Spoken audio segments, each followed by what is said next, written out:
4월 23일 하늘에서 내리는 일용할 양식 하나님의 말씀은 창세기 34장 1절에서 8절까지 말씀입니다. 레아가 야곱에게 낳은 딸 디나가 그 땅의 딸들을 보러 나갔더니 히위 족속 중 하몰의 아들 그 땅의 추장 세겜이 그를 보고 끌어들여 강간하여 욕되게 하고 그 마음이 깊이 야곱의 딸 디나에게 연연하며 그 소녀를 사랑하여 그의 마음을 말로 위로하고 그의 아버지 하몰에게 청하여 이르되 이 소녀를 내 아내로 얻게 하여 주소서 하였더라.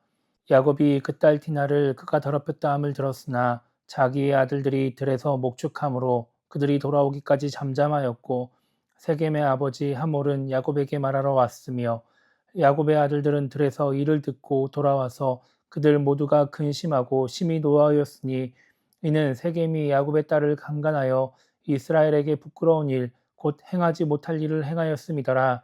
하물이 그들에게 이르되 내 아들 세겜이 마음으로 너희 딸을 연연하여 하니 원하건대 그를 세겜에게 주어 아내로 삼게 하라. 아멘. 오늘 우리가 읽은 말씀은 야곱의 가정에 있었던 안타까운 일을 기록하고 있습니다. 어제 봤던 33장에서 에서와 만난 야곱은 에서가 살고 있는 세일로 가겠다고 약속을 합니다. 그리고 이제 에서는 먼저 세일로 떠나게 되죠. 그런데 이어지는 말씀을 보면 야곱은 에서가 살고 있는 세일로 가지 않고 가나안 땅으로 들어갑니다.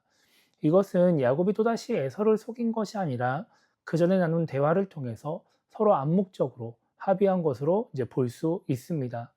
그렇게 가나안 땅에 들어간 야곱은 세겜 성읍 앞에 장막을 칩니다. 그리고 그 땅을 구입해서 그곳에 제단을 쌓게 되죠. 야곱이 장막을 치고 땅을 구입한 것은 단순히 그냥 제단을 쌓고 하나님을 섬기기 위함이 아니었습니다. 야곱과 그의 가족들이 한동안 그 지역에 머물려고 한다는 것을 보여주는 것입니다. 그래서 오늘 창세기 34장에 보면 야곱은 세겜 성읍 앞에 있는 장막에 머무르고 야곱의 아들들은 주변에 목축을 하기 위해서 장막을 떠나 있는 것을 보게 됩니다. 그렇게 세겜 성읍 앞에서 이제 머물고 있을 때 야곱의 딸 디나가 세겜의 여자들을 보기 위해서 성읍에 들어가게 됩니다. 그리고 그 일로 인해서 그 땅의 추장, 성읍의 지도자인 세겜에 의해 강간을 당하게 되죠. 그리고 세겜은 디나를 사랑해서 디나와 결혼하게 달라고 요청을 하게 됩니다. 세겜도 그리고 세겜의 아버지 하몰도 그 지역에서 영향력이 있는 사람이었기 때문에 야곱과 그의 가족들은 아주 난처한 상황에 처하게 되는 것입니다. 이 일은 내일 우리가 살펴보게 될 그 대규모 학살 사건으로 마무리가 되지만 하나님은 이 일을 통해서 야곱이 다시 하나님을 바라볼 수 있도록 만드십니다. 34장 후반부에 나오는 사건으로 인해서 야곱은 가나안 사람들의 적이 될 위기에 처하게 됩니다. 그런데 35장 1절에 보면은 하나님은 이 위기에 처한 야곱에게 베델로 가라고 말씀하시죠. 그리고 형 에서를 피해 도망하다가 만난 하나님께 다시 제단을 쌓으라고 말씀하십니다. 하나님께 나오라는 것입니다. 그래서 야곱은 가족들이 갖고 있던 모든 우상을 버리고 그리고 깨끗한 몸과 마음으로 베델을 향해 가게 됩니다. 그리고 하나님은 그렇게 하나님을 향해 나오는 야곱을 위해서 주변 사람들을 두렵게 하심으로 말미암아 야곱을 추격하지 못하게 만드십니다.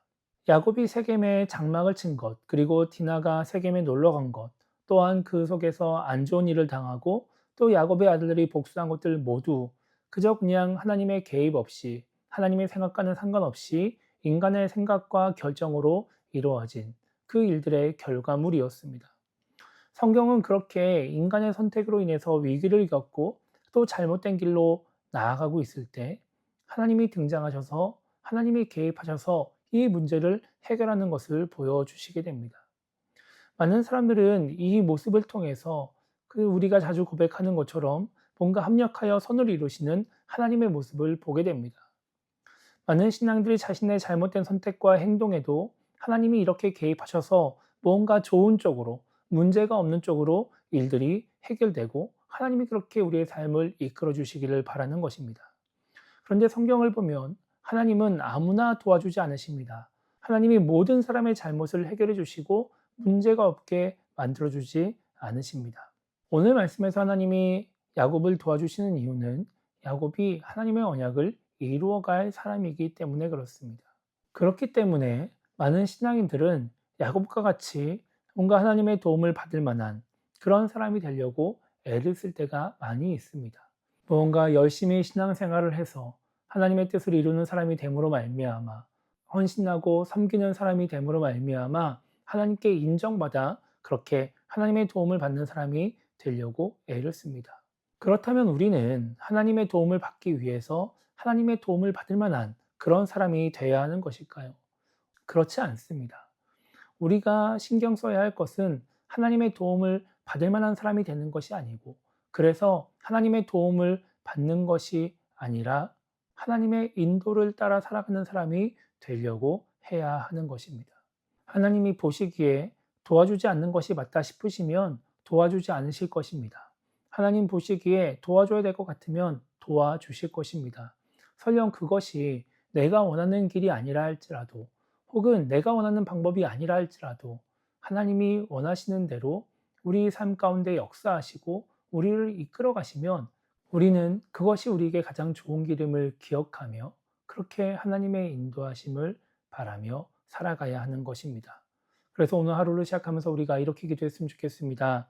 내가 무언가 잘못했을 때, 내가 잘못된 길로 나아가고 있을 때 내가 원하는 대로 하나님이 도와주셔서 그냥 문제가 해결되고 내가 원하는 길로 나아갈 수 있게 만들어 주시는 그런 도움을 받는 신앙인이 되는 것이 아니라 하나님의 자녀답게, 하나님의 백성답게 살아감으로써 하나님이 원하시는 대로 하나님의 인도를 받아 살아가는 신앙인이 되게 달라고 기도하며 오늘 하루를 시작했으면 좋겠습니다.